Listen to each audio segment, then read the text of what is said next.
Welcome to Comfort's Corner. I'm your host, Paul Comfort, on this special edition of Transit Unplugged.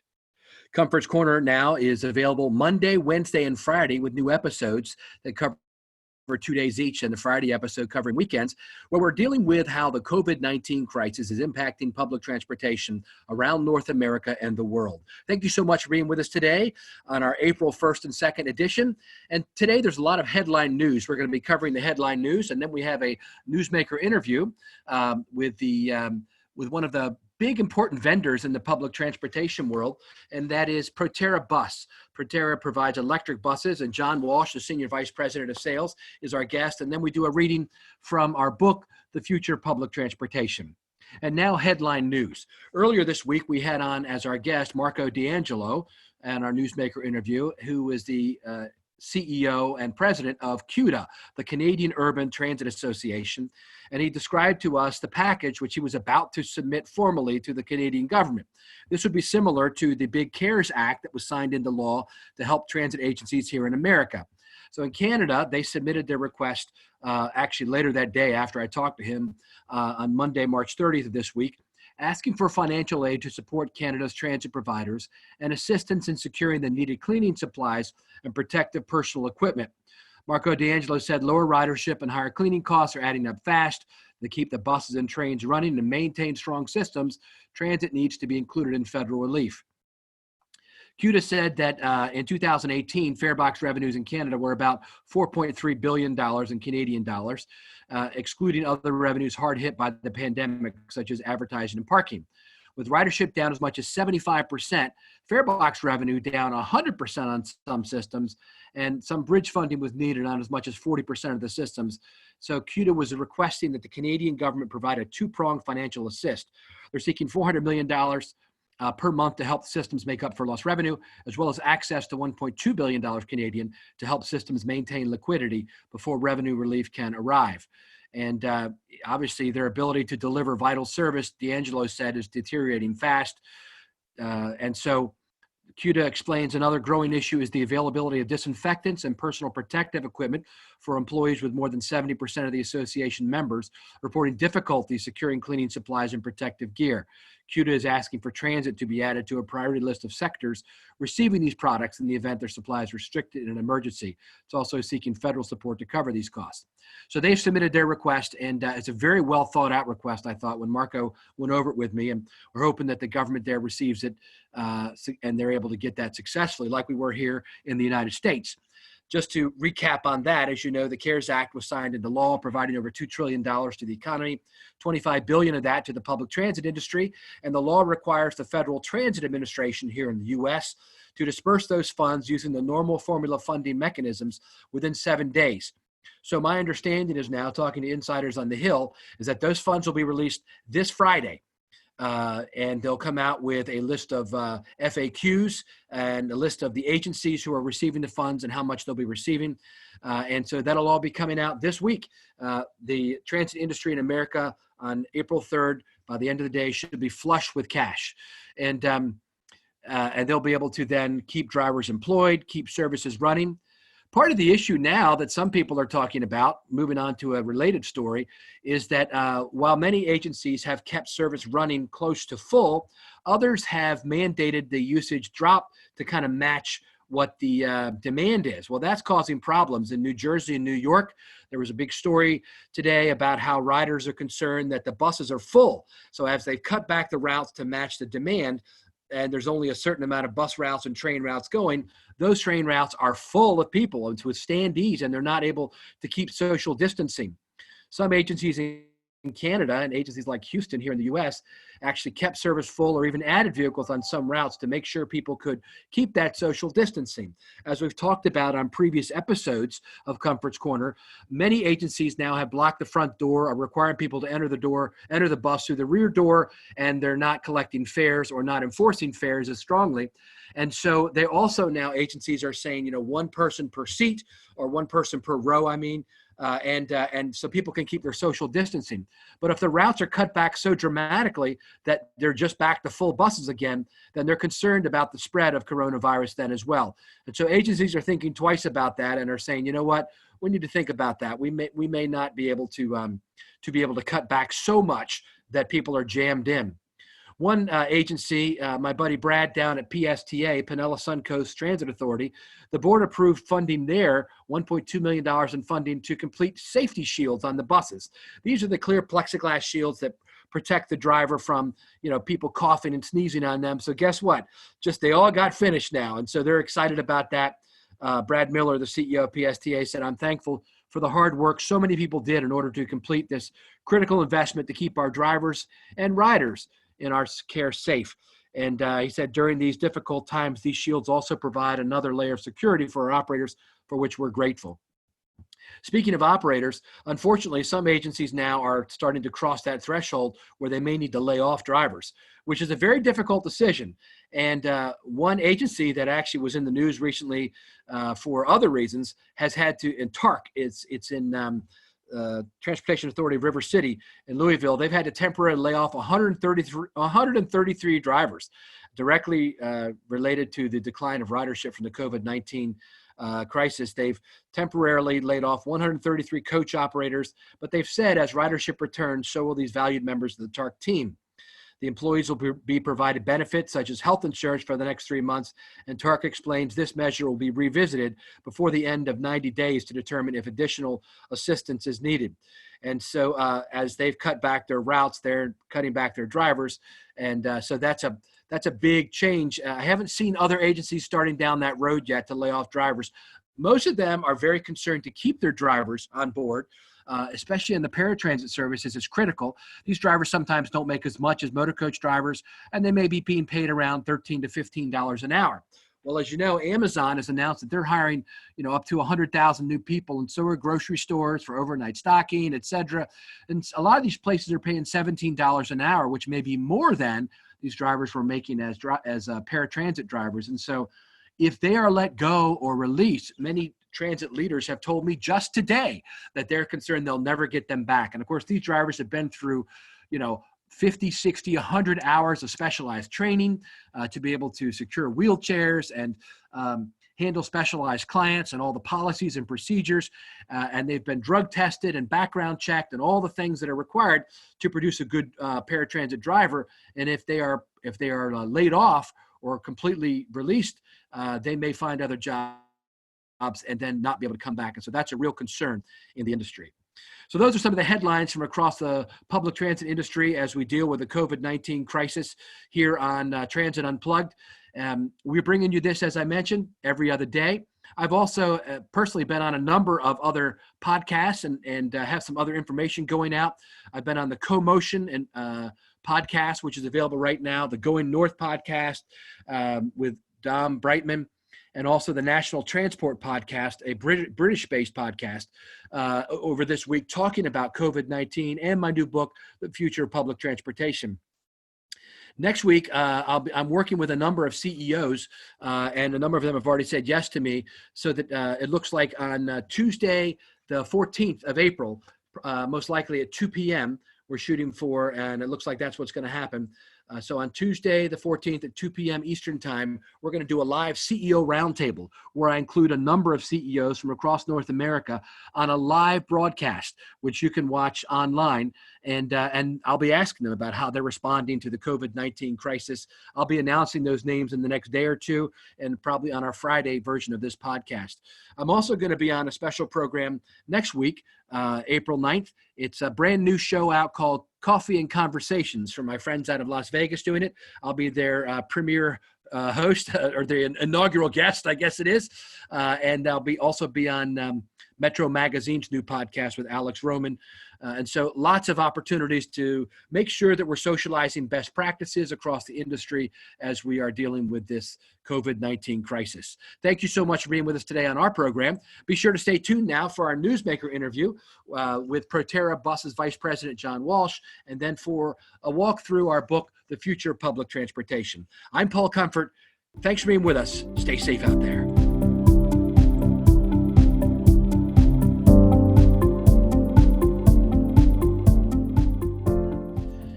right, we're with John Walsh, who is our special newsmaker guest today on Comfort's Corner, who is Senior Vice President of Sales for Proterra, which is one of the big companies that makes electric buses here in North America. John, thanks for being with us. Hey, thank you, Paul. So tell us before, what we do normally on these newsmaker interviews is, in order to give people context, I ask you to tell us some about what your company does, and then we'll get into how it's responding to COVID-19. So tell us a little about your company generally. Yeah, so I'm the Senior Vice President of Proterra, and we're a manufacturer of battery electric buses and charging infrastructure solutions. And we're the oldest in the industry, new to the industry, but for electric buses, we're definitely the oldest. So it's great to be on your show today. Great. And so COVID-19 it's really on public transit as transit systems. The ridership has gone down dramatically because governments have basically, asked people to shelter in place at home. And so people aren't going to work and aren't going to as many places around. So it's impacted ridership. How has it impacted Proterra? What are you all doing at a time like this with COVID-19? Yeah, great question. So our three manufacturing facilities, one is in San Francisco in the Bay Area in Burlingame, one's in LA, and one's in Greenville, South Carolina. So obviously, we had the shelter in place immediately in San Francisco, evaluated the situation. We're probably one of the first companies that realized we were an essential business for public transit. And we did shut down for one day just to regroup. But all three of our facilities are up and running. Attendance is great. We are taking big precautions with our employees. Our number one priority is their safety and the things that we're doing in the plant to keep them safe.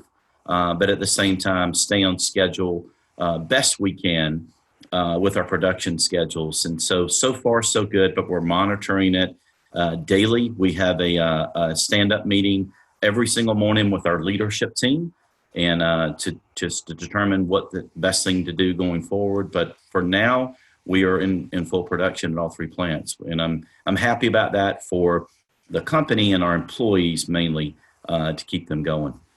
Excellent.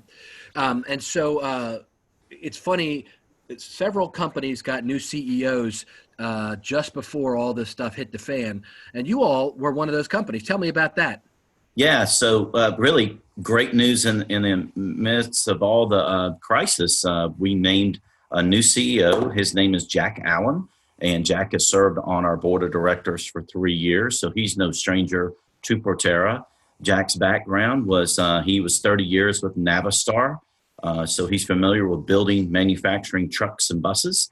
And he is our new CEO. Ryan Popple is been named co-founder and executive director, so he's still on our team and definitely with us and on our board. So I'm excited to work directly with Jack. He's got great background in manufacturing, and in it, I feel like it's really what Proterra needs right now to take us to the next level. That's awesome. Yeah, I met Ryan, and he was actually on this podcast. We did it's still active. Did a great show on zero emission buses, basically alternative fuels. And once a quarter on Transit Unplugged, we do an innovation show. And we talk about what's the latest innovation. So for the first quarter, our innovation show was about what's the three main new fuels, which are electric, hydrogen, and compressed natural gas. And so he represented the industry for electric, and I got to know him a little bit this year and found him to be a fascinating guy. So I'm glad he's still going to be working with you, as well as the great Jack Allen, who's got a great reputation. A big question that's happening now, you mentioned that you closed for a day and then you open back up, and there's been some concerns around the industry and factories, et cetera, about employees and making sure they're safe. Tell me what Proterra, as an example for other companies, what are you guys doing to support your employees? Yeah, so we're doing a few things that I think are really important for the audience to hear. Number one, we gave every employee at the company 40 hours of paid vacation or PTO or sick leave. Extra beyond what they already have? Yeah, beyond what they already have. Okay. So we extended that to them. And that's really to help those that may get sick, have a sick family member, or have childcare issues, because we do have a lot of employees that are challenged with all the schools being closed. So we're working closely with them on that. So I think that's important. And then our employees that can work from home, we're having all of them work from home. And I have to be honest with you, you and I were chatting before the podcast. I'm being very productive from home. We're in airplanes a lot. We're going to a lot of meetings, but we're getting an awful lot done via WebEx and Zoom. So I think we may be looking at how we do business going forward as an industry to do things more efficiently and cost effectively. And the last thing I'll share with you is we're just instituting, as each employee enters our plant, we are actually taking temperatures of each employee just to be assured that they're not over the 100.4 degree temperature. And we do that, without getting too close to the employee, where we can just take their temperature and make sure everyone's safe. So a lot. Got one of those little laser things you did. It's a laser. It sure is, and it works well. So we're going to start that on Monday. Yeah. Okay. Yeah, a lot of companies are doing that. I've noticed that hospitals are doing that. I've got some relatives that are nurses, and they've had to do that as well. Well, that's great. It sounds like some good best practices for anyone who's continuing to operate an essential service. And we should note that in California and in most states, the governor has indicated that public transportation and the suppliers and vendors are considered essential services because we are the industry that makes not only the wheels on the bus go round and round, but makes the wheels on our economy go round and round by getting all these frontline workers to work. I think that's been one of the unique benefits of this. I always try to see the glass half full out of this crisis is that government agencies, as well as the general public now, I think get a fresh view of the role of public transportation in our society. That it's not just for low-income people or just to take people to social services. It is really key to getting people to jobs. It is a part of our economic development package.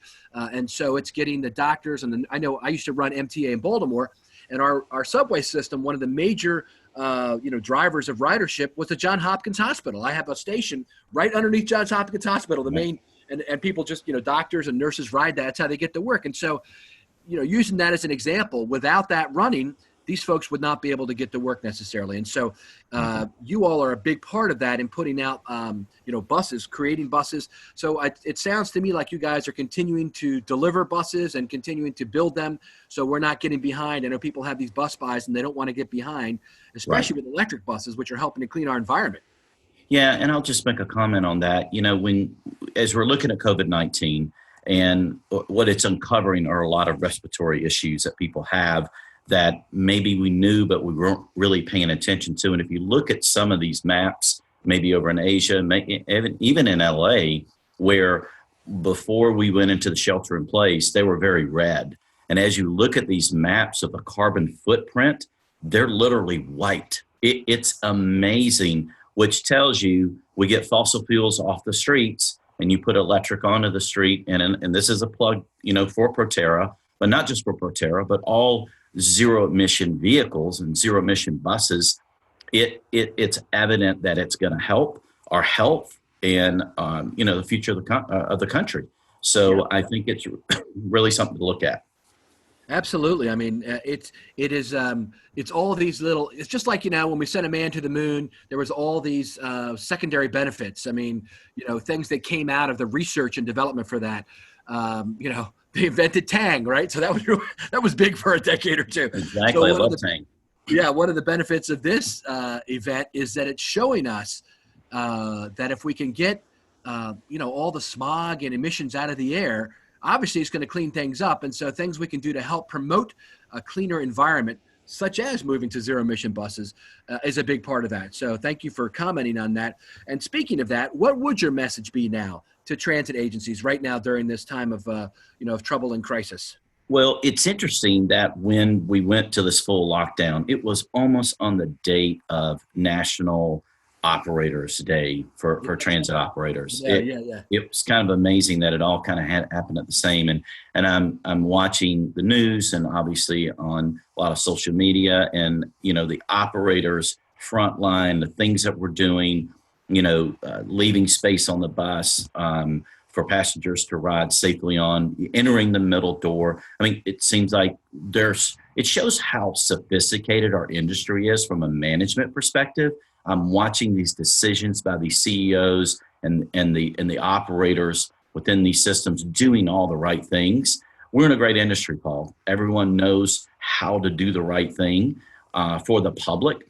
And I just think it's fantastic. And I just applaud not only the industry that's operating the vehicles, but those that support it. And I do have to mention, I sent a personal note to Paul at APTA, the CEO, and just, this CARES bill was amazing in the amount and the fight that Paul and Ward and the WebExes they had and the messaging that they got to Capitol Hill and how they were able to keep transit in that bill at the level they did. Because I've got to be honest with you, within our industry, not all pieces of the industry did get, the motor coach industry did not get put in the same way transit did.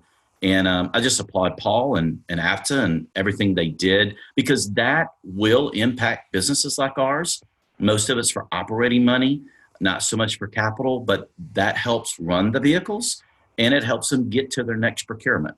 And we think it's a fantastic thing. So just a shout out to Paul, APTA, his entire team. Fantastic job.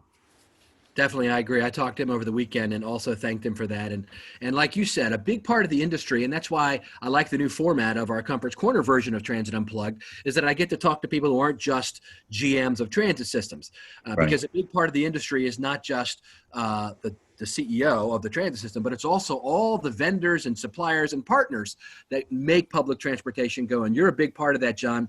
And becoming an even bigger part as people realize the value of moving, and there's legislative mandates moving people to actually, try to take that smokestack out of the bus and get to a cleaner vehicle. I know that I personally, for one, am thrilled about the movement across the country to zero emission buses. I think, one of our big messages to people is that, hey, get out of your car, get in a bus. But then if the bus is still belching smoke, people are like, well, how is that that additional benefit of, reducing congestion is one thing. And then bus only lanes and transit signal priority helping me get there quicker and more efficiently. But how is it cleaning the environment up? And it still is. I mean, even when you look at the numbers, but why not go all the way and make your bus zero emissions, right? Exactly. Yeah. Exactly. I think that's a great message. And that is our mission at Proterra, and we're trying to do it in the best possible way we can. Going to get through this crisis like everyone else, come out on the other side of this, and I think the industry will be even healthier. So just want to say to everyone on the podcast, stay safe, and we look forward to meeting up with everyone soon. Thank you so much, John Walsh, Senior Vice President of Sales at Proterra. And you keep safe, too. And thank you for the work you do to help our industry. Paul, thanks for what you do. Appreciate it a lot.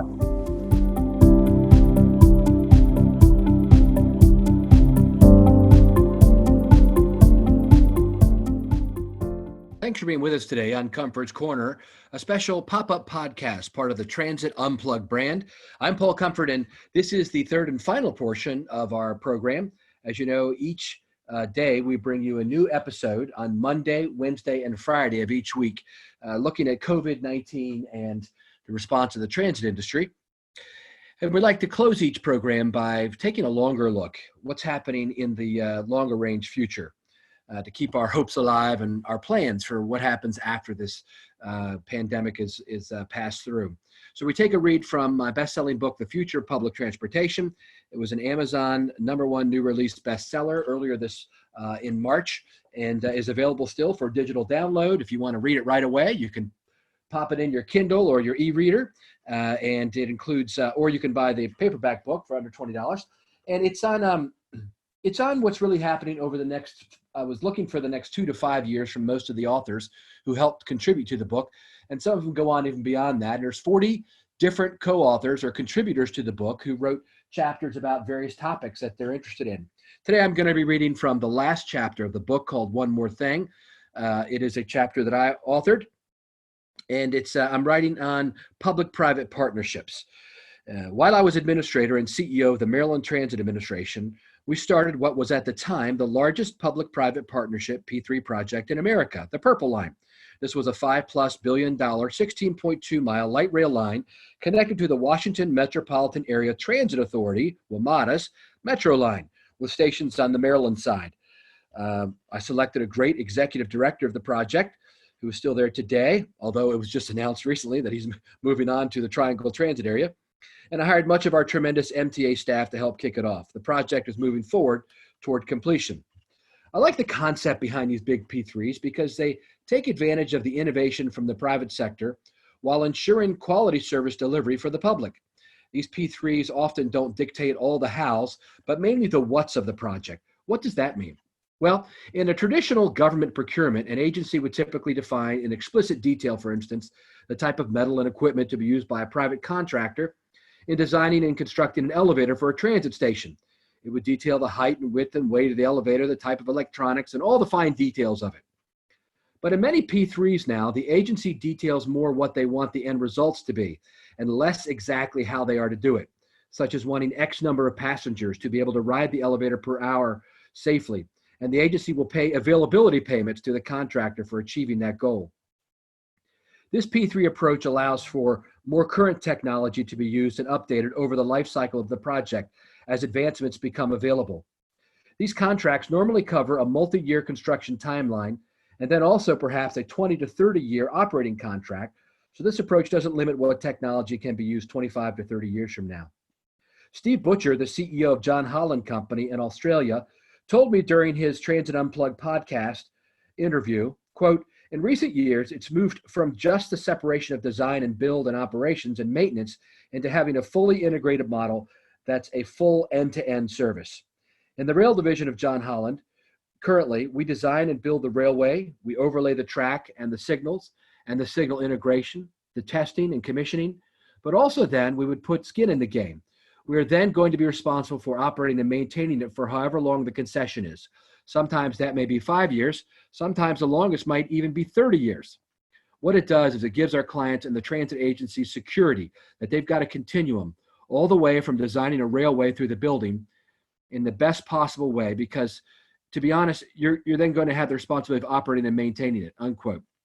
So my takeaway is look for multifaceted consortiums of companies to continue to be utilized for construction and operation of large capital projects into this decade of the 2020s to design, build, operate, finance, and maintain them.